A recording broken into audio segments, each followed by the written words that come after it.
Vamos começar a nossa live de hoje. Nossa terceira live de aquecimento. Hoje nós vamos falar sobre os 5 erros que te trazem insegurança na avaliação e no tratamento de pacientes com incontinência urinária de esforço lá no pós-parto. Primeiro de tudo, por que a incontinência urinária de esforço pode acontecer lá no pós-parto? Antes de falar a causa, eu vou falar para vocês sobre estimativas. Então, a incontinência urinária no pós-parto, ela tem uma estimativa de 46,4% no primeiro ano de pós-parto. Por isso que eu sempre bato na tecla de que é tão importante o nosso atendimento, principalmente nesse primeiro ano de pós-parto. Segundo, de 10,2% a 23,7% até os 7 anos de pós-parto. Então, mesmo que a minha paciente não apresentou ali no pós-parto imediato, ela pode ter essa disfunção ao longo de 7 anos. E 12 são listados como fatores de risco para o aparecimento, para o surgimento da incontinência urinária de esforço no pós-parto. Dentre eles, parto vaginal traumático, idade materna avançada, IMC materno, excesso de ganho de peso durante a gestação, IMC atual, então IMC ali acima do recomendado para o peso daquela paciente também é um fator de risco, diabetes, epísio, parto com fórceps, incontinência urinária na gestação, até hoje foi o tema do post, né? Hoje, se você não viu o post de hoje, depois vai lá no feed, porque lá eu falo sobre isso. Incontinência urinária de esforço na gestação e também antes dessa gestação. Incontinência urinária pós-parto precoce, então aquela paciente que já teve ali no pós-parto imediato, ela tem maiores chances de desenvolver ali até o pós-parto tardio. E esses fatores de risco listados que eu falei para vocês é de uma revisão sistemática de 2020, que amanhã eu quero disponibilizar para vocês lá nos stories.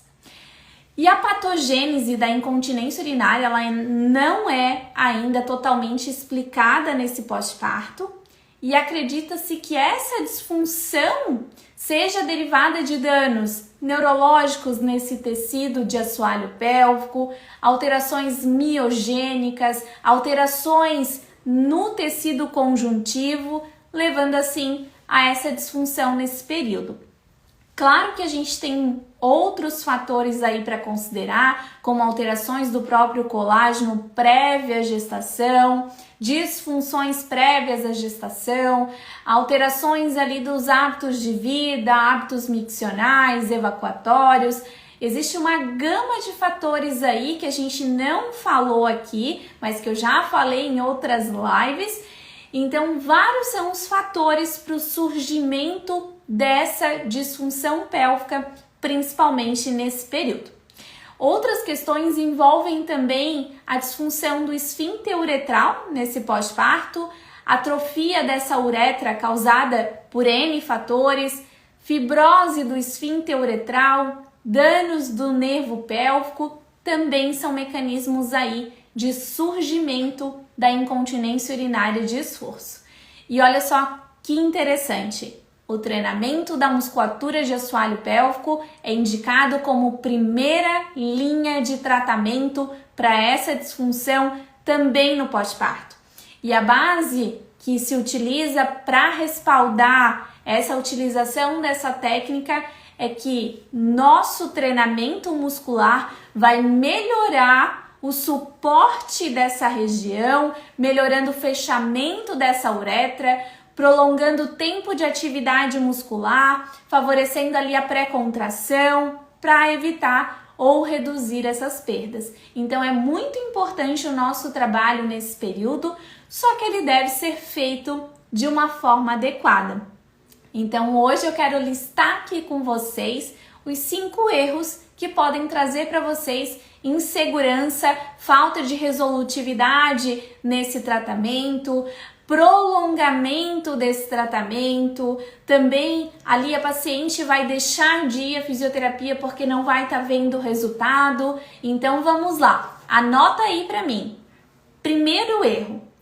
O erro número 1 é esquecer a ligação do assoalho pélvico com outras estruturas corporais. O que eu quero dizer com isso? Uma avaliação focada só em assoalho pélvico. Esse é o erro número 1. E esse é um erro muito presente, não só na incontinência urinária de esforço, mas em muitas disfunções pélvicas. Muitos profissionais ainda focam a sua avaliação e o tratamento apenas na região de assoalho pélvico, esquecendo das ligações do nosso assoalho pélvico com outras estruturas corporais, esquecendo das funções do nosso assoalho pélvico em atividades que vão envolver outras partes do nosso corpo, na marcha, na tosse, no espirro, em levantar o bebê nesse pós-parto. Então é muito importante que a gente dê atenção para todas as estruturas do corpo dessa paciente. E uma avaliação focada só em assoalho pélvico, ela pode te impedir de achar a causa dessa disfunção, pois nem sempre a causa da disfunção está ali naquele assoalho pélvico. Nem sempre é só músculo. Um exemplo para vocês, olha só. Uma paciente com uma alteração postural em virtude lá da gestação.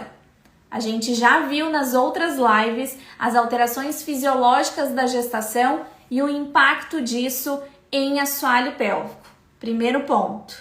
Segundo ponto é que agora essa paciente também tem alterações posturais, em decorrência principalmente de segurar o bebê por muito tempo, da amamentação. Então, essas alterações posturais que vieram lá da gestação, que agora estão presentes também no pós-parto, elas podem alterar a funcionalidade dessa musculatura de assoalho pélvico. E se você não pensar também em orientar essa postura, você não terá resultados com a sua paciente. Porém, a gente sabe que a gente pode ter um resultado ali mínimo. Mas é isso que vocês esperam para pacientes de vocês? Um resultado ali mediano? Eu não. Eu quero que a minha paciente tenha um resultado de excelência. Eu espero sempre entregar o melhor tratamento ali para ela. Então, esse erro de não trabalhar de forma global, ele vai te impedir de ter resultados com essa paciente. Então, para você escalar um nível superior de tratamento com a tua paciente, você precisa começar com um nível superior de avaliação. E esse nível superior de avaliação envolve aí um olhar global para a tua paciente. Então, erro número 1, focar só na avaliação de assoalho pélvico, esquecer todo o restante. Anota aí para você nunca mais errar nesse ponto. Vamos lá com o erro número 2. Anota agora o erro número 2 aí que vai te impedir de ter segurança nos seus atendimentos. Achar que os mesmos exercícios da gestação podem ser usados agora no pós-parto. Então, a minha paciente lá na gestação estava com uma musculatura super funcional, grau de força muito bom, boa resistência. Quando ela veio na consulta de pós-parto, eu só disse para ela continuar com os exercícios que ela já fazia. Só que qual é a chance de ela não conseguir fazer? Qual a chance de ela recrutar musculatura acessória para dar conta daquele treinamento que eu passei para ela, sem às vezes levar em conta as alterações funcionais dessa musculatura no pós-parto? Então, muitas vezes, o profissional vai orientar que a paciente mantenha ali os exercícios. No entanto, eu preciso entender que aquela musculatura ali, ela pode perder força e perder função. Por isso que avaliar essa paciente, adequar os exercícios nessa fase é de fundamental importância, porque esse assoalho pélvico ele vai perder sim força e função nesse assoalho pélvico, independente da via de parto. E além do que, nem sempre após a avaliação nesse puerpério a gente vai focar só nas contrações, só no treinamento da musculatura de assoalho pélvico. Imagina comigo uma paciente com uma laceração, uma fibrose ali naquela região, que está alterando a funcionalidade daquela musculatura, gerando uma alteração biomecânica naquela região.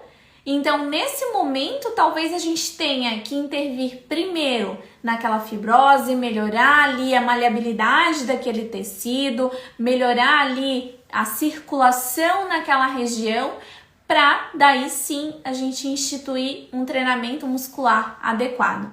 Porque senão, aquela fibrose que está ali vai impedir a paciente de ter uma boa contração, um bom relaxamento de assoalho pélvico. Então, o erro número 2, ele vai envolver ali quando a gente acha que os exercícios lá da gestação, eles podem ser utilizados aqui no pós-parto.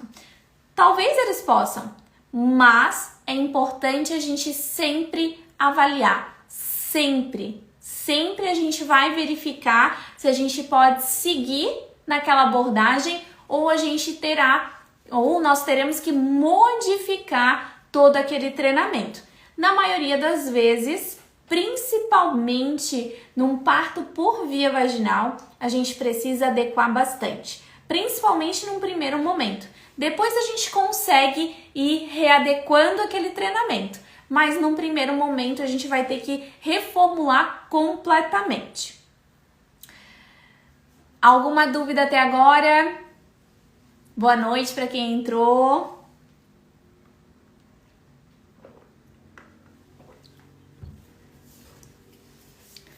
Vamos lá para o erro número 3. O erro número 3 é um erro que acontece bastante também, principalmente quando a gente está começando e principalmente quando a gente está bem focado só em assoalho pélvico, porque eu vou orientar para a paciente treinamento muscular ali com a paciente deitadinha, mas eu esqueço que boa parte das perdas urinárias, elas não acontecem ali em decúbito dorsal, ali com a paciente deitada como se estivesse ali na minha maca.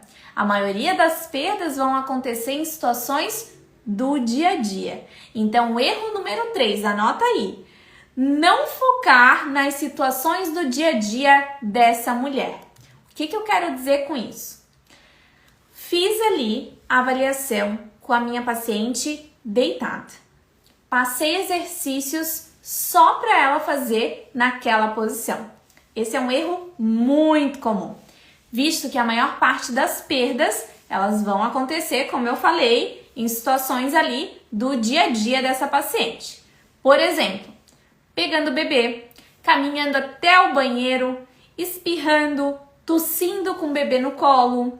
Por esse motivo que o treino de assoalho pélvico, ele deve ser de forma funcional. Essa é a parte-chave do tratamento da incontinência urinária de esforço. Não dá para eu querer trabalhar com a minha paciente só deitada. Claro que num primeiro momento a gente não vai conseguir já instituir atividades funcionais com a paciente no pós-parto. Claro que talvez ela tenha muita dificuldade já de ativar essa musculatura de assoalho pélvico ali em decúbito dorsal. No entanto, aos poucos eu tenho que ir instituindo essa atividade, essa ativação muscular em situações do dia a dia. Por exemplo, comecei com a paciente deitada, daqui a pouco, quando ela conseguir, a gente já começa a trabalhar membro superior junto. Eu já começo a colocar ela sentada ali na minha maca. Depois, sentada na maca, talvez trabalhe com ela sentada na bola, que é um ambiente instável, gera ali uma melhor consciência da região, mas ela tá tendo que manter aquela postura. Depois a gente pode trabalhar com a paciente em pé parada. Depois eu posso agregar um movimento ali para ela. Ah, o bebê foi junto ali na nossa sessão? Quem sabe eu possa já incluir situações ali do dia a dia dela, por exemplo, tirar o bebê do bebê conforto, né? Ela trouxe ali o bebê no bebê conforto e ela vai tirar. Então a gente vai fazer com que ela tire aquele bebê, coloque em cima da maca e a gente vai trabalhando a contração de assoalho pélvico. Ah, ela vai tirar o bebê do berço e vai pegar ele no colo. Então a gente vai treinar esse movimento também. Estão vendo que a gente vai pegar situações do dia a dia para instituir esse treinamento, né? Então é um erro muito grave aqui não usar esse treinamento muscular em situações do dia a dia. Até porque depois eu vou falar de um erro muito constante aí que vai impedir a paciente de ter aderência, que é fazer com que a paciente realize os seus exercícios só ali deitada. Só que será que ela vai ter tempo às vezes de parar o dia a dia dela, aquela nova rotina e fazer aqueles exercícios deitada? Daqui a pouco a gente conversa sobre isso, mas já pensa aí que a tua paciente de amanhã, com incontinência urinária de esforço, você vai começar a trabalhar com ela de forma funcional. Até porque eu preciso trabalhar com a minha paciente para prepará-la para o pós. O pós o quê? O pós alta. Eu não vou estar com a minha paciente ali sempre. Eu vou precisar preparar ela para a vida. Eu preciso preparar essa minha paciente para que depois ela consiga treinar aquela musculatura e continuar com os exercícios. Existe um estudo da Caribou, já mais antigo, que fala que a paciente, em menos de um ano, ela para de realizar os exercícios. E muito provável porque eu teria que parar para fazer aqueles exercícios. E se a gente conseguir instituir aí em situações do dia a dia dela, vai ser muito mais fácil para ela lembrar e para ela adequar aqueles exercícios na rotina dela.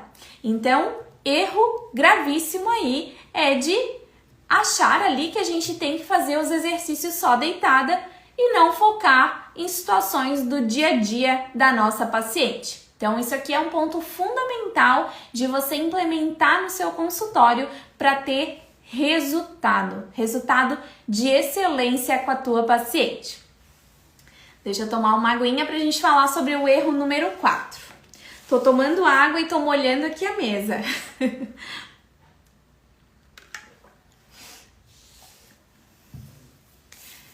Vamos lá, vamos falar sobre o erro número 4. O erro número 4 ainda continua focando ali só na região de assoalho pélvico, porque o erro número 4 é não trabalhar a diástase em conjunto com o assoalho pélvico. O que eu quero dizer com isso? Ah, eu só trabalho assoalho pélvico, eu não trabalho diástase no pós-parto. Diástase eu oriento para outra colega que ela vai trabalhar só diástase. Eu nem avalio ali no meu consultório. Olha só o que a gente está conversando, né? Então, isso aqui, quando a gente foca só em um ponto, só ali no assoalho pélvico, a gente está esquecendo de toda essa ligação desse assoalho pélvico com as outras estruturas corporais. Então, o aumento de pressão intraabdominal e a falha da musculatura de assoalho pélvico nesse momento que podem provocar as perdas urinárias. Então, a gente precisa de uma atividade sinérgica na musculatura ali abdominal, musculatura de assoalho pélvico. E se é uma paciente que tem uma instabilidade naquela região abdominal, essa região ela não vai conseguir adequar as pressões dentro daquele abdômen e esse aumento de pressão intraabdominal vai impactar ali em assoalho pélvico. Por esse motivo que a gente sempre vai associar ali no pós-parto os trabalhos. Então, trabalhando transverso em conjunto com aquele assoalho pélvico para minimizar aquele aumento de pressão intraabdominal e favorecer ali a ativação desse assoalho pélvico em situações de esforço, né? Para a gente trabalhar a adequação de pressões ali naquela região e reduzir o impacto aí dessas pressões em região inferior, em região de assoalho pélvico. Então esse é um erro que continua lá com o primeiro que eu falei, de só focar na região de assoalho pélvico. Eu não posso ser uma fisioterapeuta pélvica que vai esquecer do abdômen da minha paciente, da região lombar, da região sacral, da parte respiratória. Ah não, eu só trabalho assoalho pélvico. Se você só trabalha assoalho pélvico, você está trabalhando errado. Porque quando a gente foca só ali, a gente esquece de toda essa atividade em conjunto do nosso corpo. Nosso corpo ele é único, ele não trabalha isoladamente ali as regiões, ele sempre vai trabalhar em conjunto. Então, por isso que a nossa avaliação e o tratamento na incontinência urinária de esforço, ela também deve ser global. Vamos lá, anotaram esse erro número 4? Agora a gente vai para o erro número 5. E o erro número 5 é não adequar essa nova rotina dessa mãe aos exercícios passados ali no consultório. Então a gente conversou ali de não usar as situações do dia a dia para otimizar esse treinamento. E o erro número 5 é não adequar a nova rotina dessa mãe aos exercícios passados. Então, vamos lá, vamos imaginar essa situação. Eu avaliei a minha paciente, passei os exercícios para ela que ela precisava naquele momento. Muitos exercícios, porque eu verifiquei ali que tinha bastante disfunção, ela tinha bastante queixa de perda urinária aos esforços e a musculatura estava bem alterada. Ela tinha bastante disfunção naquele assoalho pélvico. No entanto, essa paciente ela voltou na próxima semana e ela disse que não está dando conta de todos os exercícios que eu passei para ela por conta da rotina com o bebê. Ela continua tendo perdas e ela está se frustrando com esse tratamento. Ela não está vendo resultado. Meninas, esse é um caso hipotético, mas eu já vi acontecer muito. Aí, por isso que quando a gente está acompanhando a gestante e a puérpera, a gente sempre tem que lembrar dessa nova rotina. Porque eu estava muito acostumada com aquela gestante que fazia todos os exercícios, que ia todas as sessões. Agora não é só mais ela. Agora não depende só dela arrumar um tempo.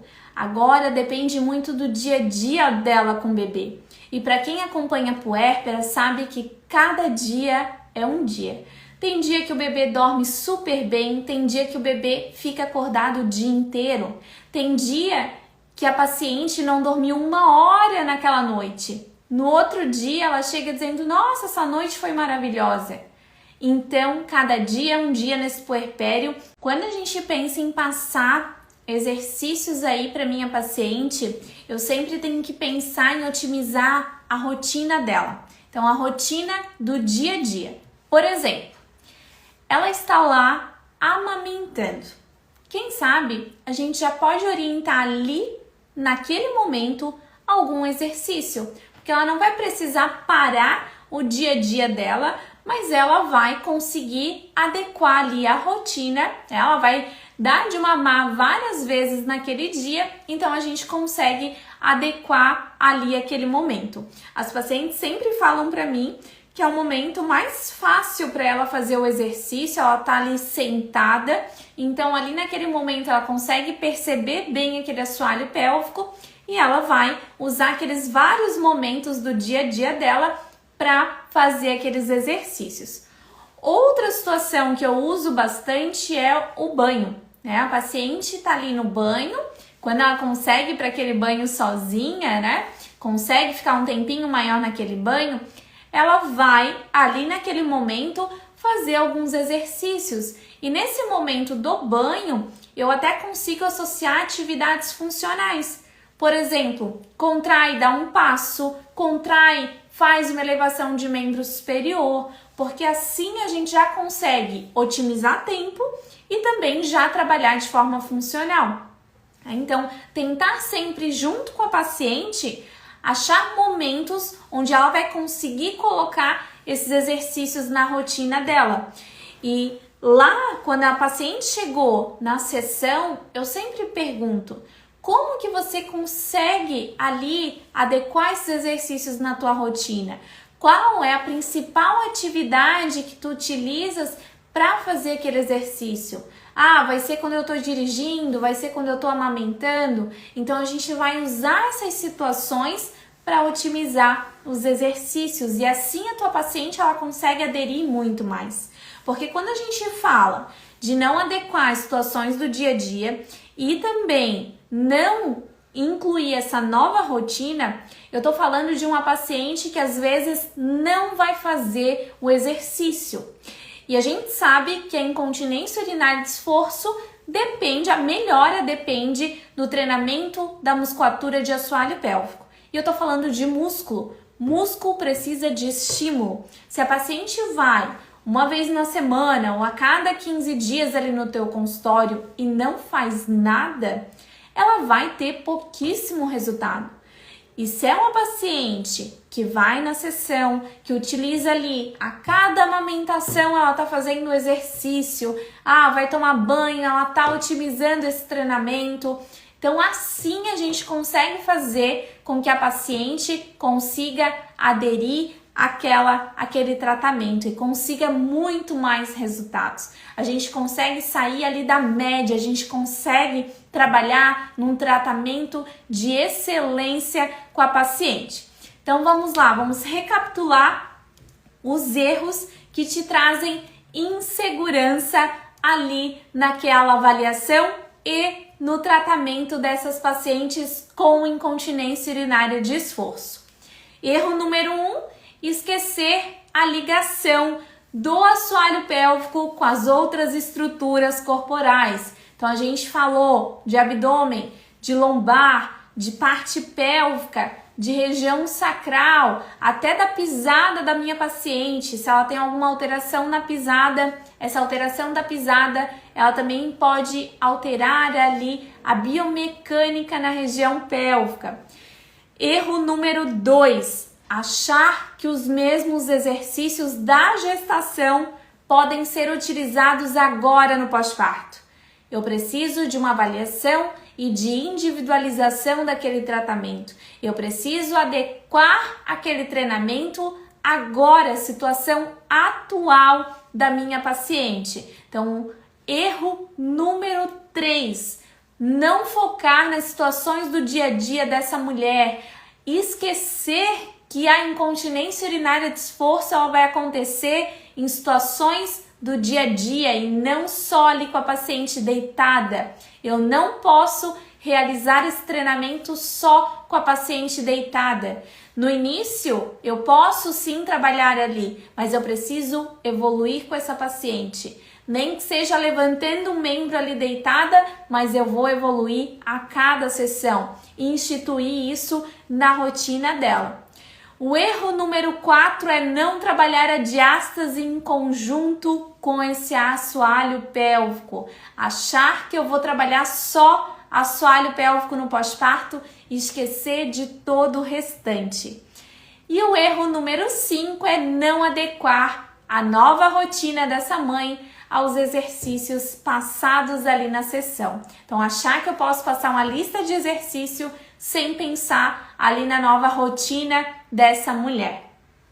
Anotaram todos esses erros? Amanhã no consultório vai lá, dá uma olhada no teu plano de tratamento, verifica se você não está cometendo alguns desses erros para ir adequando. Todo mundo erra, mas todo momento é momento de a gente estar reavaliando as nossas condutas, a nossa avaliação. Então a gente tem que estar sempre em busca de evoluir, de buscar sempre o melhor para nossa paciente, e esse melhor vai ser através de estudo, através de aprimoramento e através de erros também. Eu preciso errar para verificar o que está acontecendo ali que eu posso melhorar a cada dia. Melhorando a cada dia, a gente vai ter mais resultados com essa paciente em um tempo menor, com mais aderência dela ali na terapia. Então a gente precisa estar sempre melhorando.